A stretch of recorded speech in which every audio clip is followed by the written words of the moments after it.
Welcome to the Blessors of Israel podcast. I'm Matthew Dodd, Executive Director of Blessors of Israel. Honored to be in studio today with Pastor Rich Jones. He's the founder and also chairman of Blessors of Israel.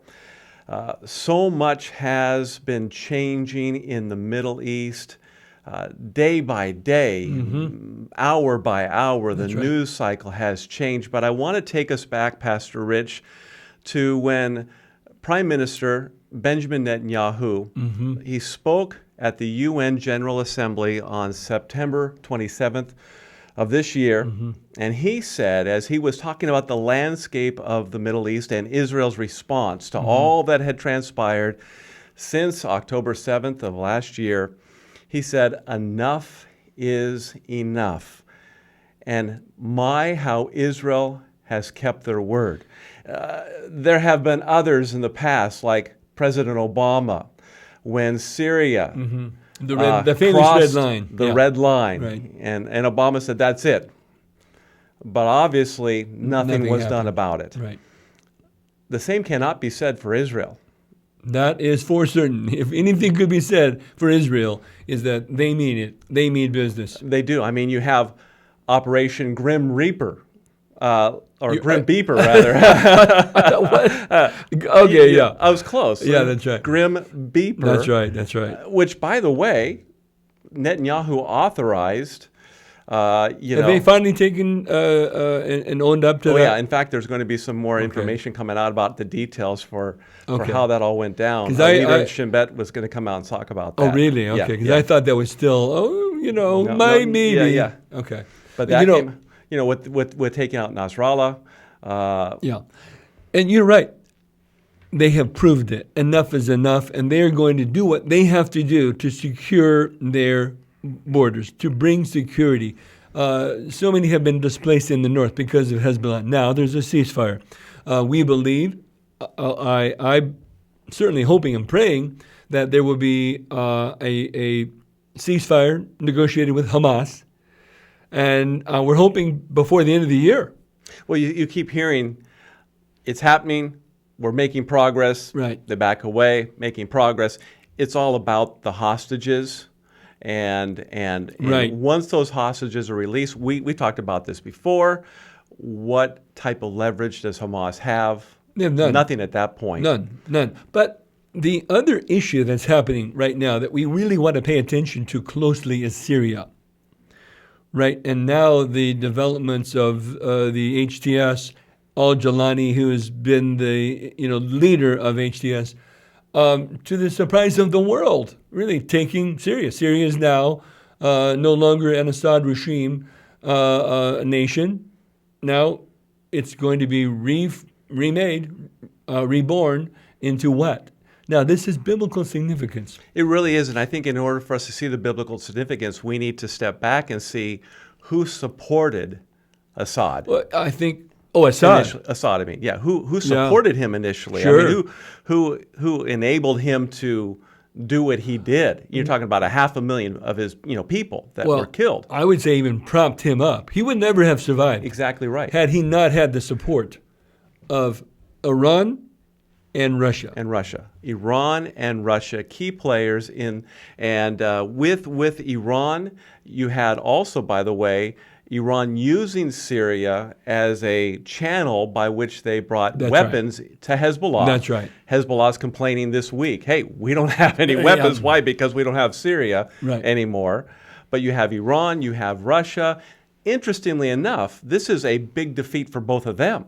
For Iran and Russia. Yeah, absolutely. Exactly. Right. But that unraveling began with Hamas, with Hezbollah, and then with Syria. Those forces were weakened. And as a result, the opposition, the resistance within Syria took advantage of that. Many people believe with the approval of Erdogan, yes, Turkey's leader. Yes. And ironically, you have that relationship between Turkey, Iran, and Russia where they're, it looked like working together. But now, because of that weakness in Syria, Turkey comes sweeping in. That's right. They greenlight the whole thing.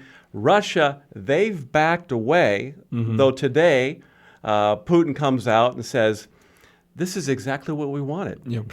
We have accomplished our mission. He had a 5-hour speech, kind of a year-end speech. This is exactly what we wanted to do. We wanted to make sure Syria didn't become another Afghanistan filled with terrorists. So we believe mission accomplished. To which I say, how is that possible when you have HTS Exactly. and organizations like that, terrorist organizations? Right. And we know what he's doing, right? He's saving face. Because in reality, I mean, he's making it look like, oh, this is according to my plan. This was not according to his plan. Right. They evacuated Assad literally at the last minute. And this was not a plan. I heard they forced him out. They literally, the Russian military forced him out. Well, because he was... Get on the plane, time to fly. Because he was out of place. He was not in Damascus at the time. He was up a bit to the north, inspecting the action, and then his troops literally melted away. Mm-hmm. And when he saw his troops melting away, he realized there's a real danger here. And that was when, you're right, the Russians said, we need to evacuate you right now. It was last minute. And then so Putin comes out and says, all of this was according to plan. Yeah. What's interesting about this is the logic. Okay, well, look at how the West and the United States are now reaching out to the new powers that be in Syria, who were labeled terrorist organizations in the past. They must not be terrorist organizations now, or the West wouldn't reach out to them. This is Putin's logic. That's his logic. So therefore, there's some level of success here. So that's Russia's standpoint, which I think is interesting. It is. Then you have Iran's standpoint saying, no, this is no setback for us and the axis of resistance.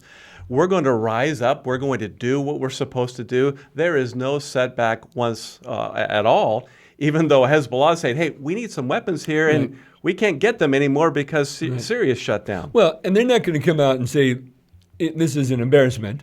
We've got egg all over our face. We blew this here. We had no clue it would turn out this way. And they can't say that, right? They got to save face. That's diplomatic posturing. And that's really all this is. And they really need to do so because, like you've mentioned before, Russia, they're struggling financially. Iran, the rial is dropping. It's taking. Look at the ruble. Yes. And so they are in some very desperate places right now. And there's a real concern. I mean, Netanyahu, for the second time, reached out to the Iranian people, saying, a direct message. It is time for the regime to fall, and we are going to witness it sooner than many think. Wow.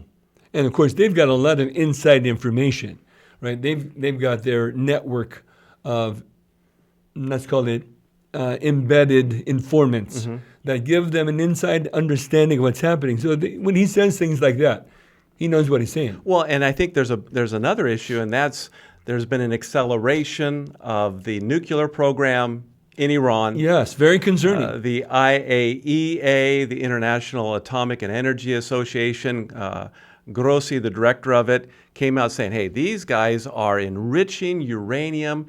There is no civilian reason for enriching uranium at this point. And they hearken back to 2015 when there was this agreement, that was made. But it's important to point out, Iran has never abided by that agreement. That's correct. To enrich uranium only to 20%. No, they were never transparent. Then they bump it to 60%. Well, you only need to be at 90%, just a few more percents more to get to weapons grade. And at the production rate that they're making it, it's been estimated that they are producing enough enriched uranium for a warhead once a month, one new warhead a month. So right now, perhaps already 12. And when we look at the strategy of Iran, I mean, clearly they are adhering to their declared intent to destroy Israel. Genocide. That is the very definition of genocide. They have made it clear they fully intend to destroy and bring a Holocaust to Israel. And they're going to do it by nuclear weapons. Now, would they do it by directly bombing Israel? Many believe that they would not do a direct bombing that could easily be traced to them. No, they would use a proxy who would use a, quote, dirty bomb, bringing it into the city centers of Tel Aviv, primarily, because they believe that would be cutting off the snake of Israel, bring them to their knees, and then they can wipe them out from there. So many believe this is the strategy of Iran. They are committed to the destruction of Israel, and they're developing these weapons for that distinct purpose. And it's for that reason, every morning when I wake up, and even before I go to bed, I am looking at breaking news, because I'm waiting to see, there's been hints of it, when Israel's going to do a preemptive strike on the nuclear facilities, break out the bunker busters, break out the F-35s, do what you need to do, take it out, and be done. Now, Iran has bolstered up their surface-to-air missiles in anticipation of that. Then you have the new administration, Donald Trump. He's also talking about the possibility, he's considering the possibility of a strike as well. So we have a powder keg right here in the Middle East. Yes. And it's continuing to spread. What's interesting as well is there's concern about Jordan. That's a new development. That's a new development. You have a large Palestinian population in Jordan who is very sympathetic to what's going on in Judea, Samaria, what they call the West Bank, and also Gaza. And so they are wanting, something to be done about the Palestinian problem. And so Iran has been infusing money and trying to stir up strife, ultimately to overthrow that regime or that, in Jordan, so that there would be right on Israel's border again. So let me, I think, speak into that just a little bit. Firstly, the Palestinian refugees that have come out of the original War of Independence in 48, 49, and also the 67 war, many of those Palestinian Arab refugees, not only were they in the so-called West Bank, Judea, Samaria, they also were in Jordan. Now, in Jordan, it's really the only country that has fully absorbed Palestinian refugees, made them citizens, given them a passport, fully integrated them into their society. So when you talk about the Palestinian Arabs in Jordan, it's really a different brand, distinctly different than, let's say, Syria or Lebanon or Gaza, West Bank. And yet they've got more freedoms, they've got passports, they've got rights to, every benefit of living in a full society. And yet they're, wanting to take up this cause and want to stand, for the Palestinian, oppression that's happening against them. But Jordan and Syria, although they're being compared, there's a difference. Assad was absolutely despised by his people. I mean, he was the cruelest. We haven't seen a dictator of that kind of cruelty since World War II. I mean, the hundreds of thousands of his own people, right? The Syrian refugees that were displaced and became refugees in Europe, all come from that Assad did. So when the rebels stood and formed against Assad, it grew greater and greater and greater because he was so hated. And then when HTS took the momentum and started to go south, the actual army of Syria just melted away. It's different in Jordan because in Jordan, the king of Jordan did not and has not been that oppressor. He's not been hated. He has not killed hundreds of thousands of his own people. And his own army stands loyal to him. So there's a big difference there. But nevertheless, they need to be compared because we saw what happened with Arab Spring. Could this happen again? Exactly right.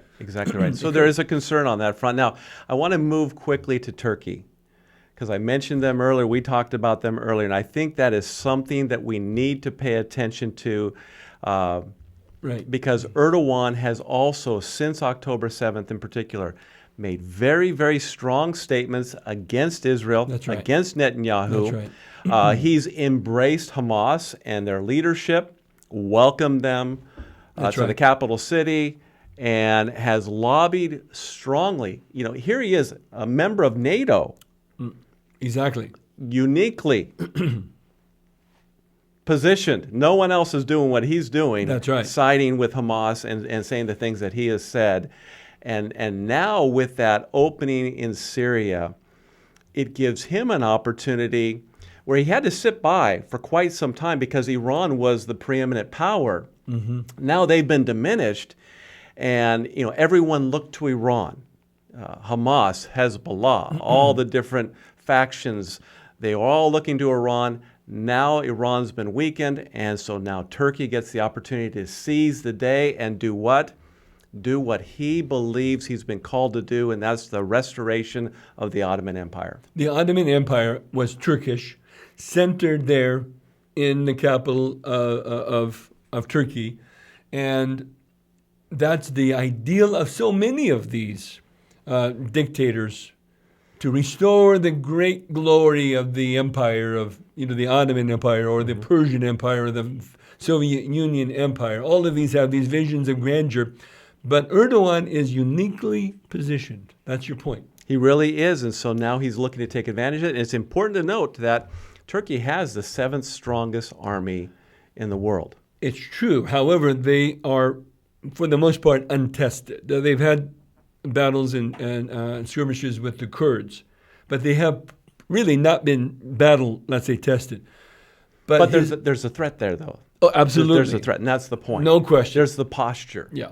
But now he's got influence, right? HTS, al-Jilani, the head of HTS, has a direct relationship to Turkey. Now, al-Jilani in Syria is making very clear stances of independence. Like, we're not associated with ISIS. We're not associated with al-Qaeda. We're not associated, we are nationalists. We're just trying to rebuild Syria. And it sounds, he's saying the right words. Well, they cut his beard. They trimmed him up. They put a suit on him. He met with the BBC. We are no threat to the West. Right. The West has nothing to worry about. Hey, Israel, they can remove themselves from the Golan Heights. We are not going to be a threat to them either. No, let's remember that the United States has had a $10 million bounty on his head. Exactly right. And now this goes back some years. Al-Jilani, his father, of course, is Syrian. Well, al-Jilani is Syrian, but his father was born and raised in Syria. So is al-Jilani, the son, who's now the head of Syria. By the way, on a side note, al-Jilani means from Golan. And so we want to take a bit of a dive into that when we have opportunity. Exactly from right. Golan, you mean the same Golan that Israel took? The same Golan that they now just moved even more troops to take further land in Golan? You mean that Golan? Yeah. And not only that, but when you look back at the rhetoric of the past from him and his organization, the goal was to not only take over Israel, but head all the way to Saudi Arabia, to go to Mecca, right, and to establish themselves. Well, let's go back 2 steps again. So his father is from Syria, he's from Syria, and then he went to Iraq in order to fight against the United States when the United States was, of course, invading Iraq. And he got connected to al-Baghdadi there, and who, of course, became quite an influence, eventually a leader, great leader, or a powerful leader in Iraq, and then essentially created ISIS. Al-Baghdadi created ISIS, the Islamic State, and sent al-Jilani back to Syria to essentially start an arm of ISIS there in Syria.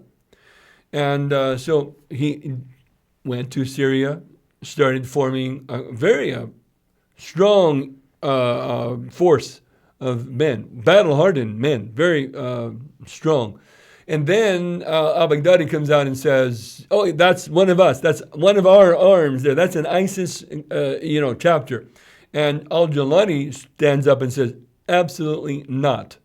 I have no association with ISIS at all."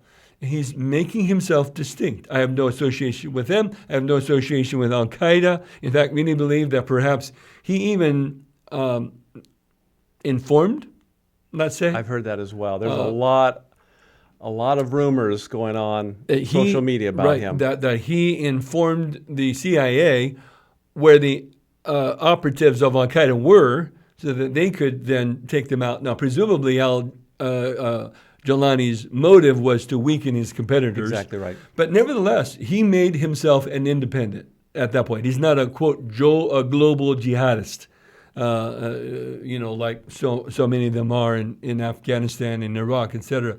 And ISIS is, Al-Qaeda is. These are global Islamists, jihadists. They want global jihad. They want global Islam. And they're going to do it by military force. Not al-Jolani. But nevertheless, there have been statements made about Israel, Jerusalem, taking it back over. Absolutely. And going all the way to Mecca. Absolutely. We cannot discount that. And then in his recent BBC interview, he said, we've never attacked, we're not terrorists, we've never attacked civilians. Yet in 2015 in Idlib, there were 20 Druze that were killed, took 300 Kurds hostage, they were returned. So to say citizens haven't been harmed. Not true. By the way, Idlib, for those that are not familiar with Syria, is a province essentially in the northwest region of Syria. And the Syrian army has pushed a lot of these militants and tried to contain them in Idlib. Back in the day before everything broke up. That's exactly right. Yeah, exactly. They were all contained in that region there. And so the breakout of al-Jolani now has, of course, changed the whole metric of the area. And so you think, well, is this an opportunity to maybe bring something better? Is this going to be an improvement? Well, frankly, anything's going to be an improvement over Assad. And to get the influence of Iran and Russia reduced, that's going to be a benefit. But is it going to be something good and positive? Well, you brought it up. Listen to the rhetoric. Some of his commanders are saying, Syria first, Israel second. And then Mecca, thank you, third. And so what do we believe? What is he going to be? We don't know. It just seems to me, though, when you're in the position that he's in, you want to build consensus. Right. You want, in order to strengthen your nets, so to speak. Right. You want to get money. Right now, they need to rebuild Syria. So now's not the time to rattle the sabers. Now is the time to look like a peacemaker, like you're the thought leader, and then when the time comes, because you have now all the Western money. The West is going to want to pour money. They always do. That's right. Just say the right thing. They're like a lapdog. They'll just jump on your lap and be your best friend. And all of a sudden, all this money is going to happen and become his way, and then things pivot. And that's what concerns me. Absolutely right. And I also want to bring out that Israel has taken the opportunity, I'm sure that many are following in the news, that Israel amazingly is essentially completely decimating, wiping out the Syrian military capability. Within days, we're talking about 80%, even higher than that now. Exactly. Their military, their Navy, their Air Force, everything that was infused into their military has been destroyed. The chemical, everything. Everything. Their Navy, their Air Force, the chemical, weapons caches. But who's going to stop them? Right? They see this as a once-in-a-lifetime opportunity. Like, take them down several notches in their military capability. Who's going to stop them? Iran? No. Russia? No. United States? No. Who's going to stop them? But rightly so. Not Syria. They took advantage of this because you don't want those weapons falling into the wrong hands. And that's why they did it. Exactly right. But will they remember? That's the thing. They have been very clear. We're going to establish ourselves here first. We're going to rebuild here. Israel's next. I agree. We need to watch this. That's why. Well, especially in light of Ezekiel 38, we know the coalition is going to come from the north, the east, and the south. And speaking of the south, it was just put out there today. I think it's the World Israel News Network. They were talking about how Iran and Russia are eyeing Sudan, south of Egypt, along the Red Sea, Yeah. what they're doing is they're pouring money into Sudan to establish a military presence in the port of Sudan, which would then be a strategic way to cut off Israel That's right. and their economic resources that flow through the Red Sea. They could ultimately control the Red Sea. Absolutely Now, right. what's also interesting about that is if you look at the map, right across the Red Sea is Mecca. That's true. And Iran, what do they want to do? They want to establish themselves as the leader of Islam, right? And so I find this very fascinating. All this money now, evil never rests. That's right. And so Iran and Russia are looking for other ways. And then on top of that, during his speech, what is Putin doing? He's talking about how the Jews are the ones who have undermined the Russian Orthodox Church. More rhetoric.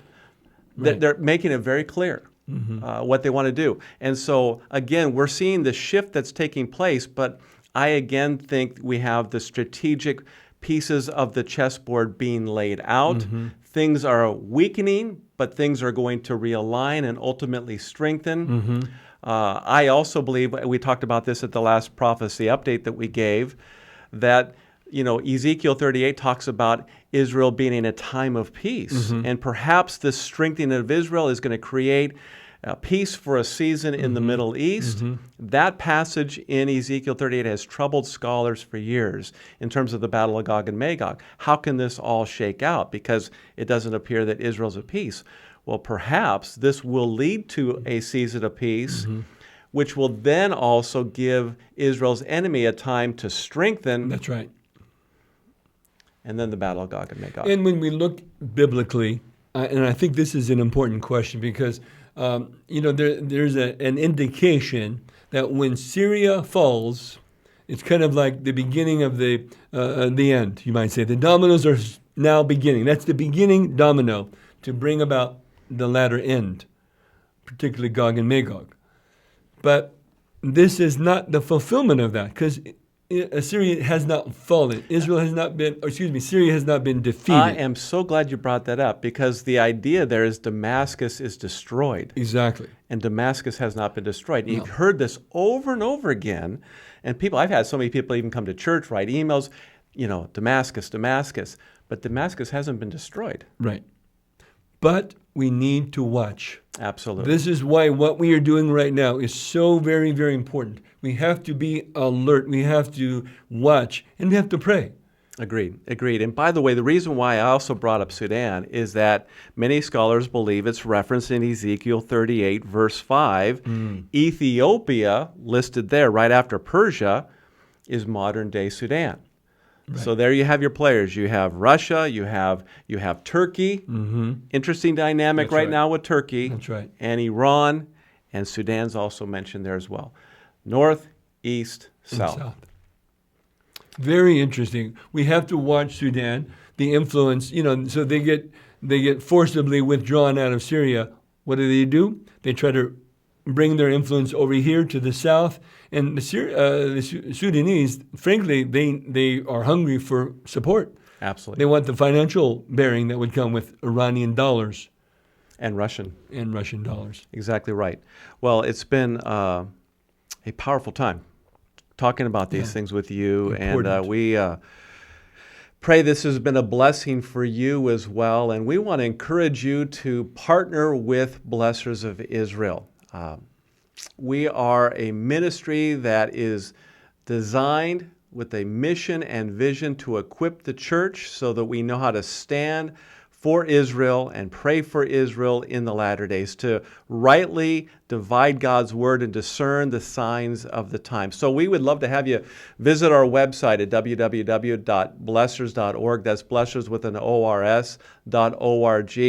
Love to have you go check out the mission and vision of our ministry. But in addition to that, go to our newsroom. There you'll see curated news from all over the world concerning Israel and the Middle East, along with original articles, with biblical commentary about what's taking place with Israel and the Middle East.